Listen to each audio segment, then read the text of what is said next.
Students are struggling to afford their post-secondary education more than any previous generation. Record high tuition fees combined with the recession have taken a heavy toll on students and their families, with the worst of it borne by vulnerable groups including those with disabilities and racialized people. Rapidly increasing students' costs and a lower than average availability of summer work have contributed to an increasing number of students working during the school year and have a negative effect on a student's academic performance, particularly when the student is working more than 20 hours per week, an occurrence that is becoming much more common. We called with Nikita Bat, President of the Youth Student Union and member of the Canadian Federation of Students, who gave us her input on the topic.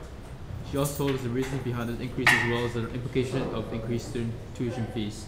Students should not be at the age of 17, 18 worrying about mortgage-sized loans. An individual in my generation is never going to be able to be rid of debt. I think something that we also need to remove is the culture of debt that we're going into, and kind of look at education as something as an essential service. One major critique of the increasing tuition fees is that it is increasing at a much higher rate than inflation.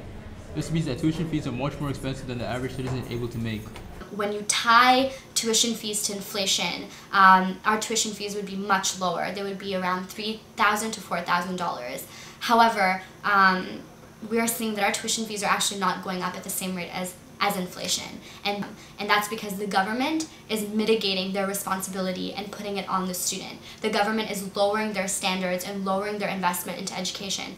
If tuition fees keep on going up, the sad reality is my children will have to pay around $100,000 for a 4-year degree, and that is something that I will not sit quietly about. So.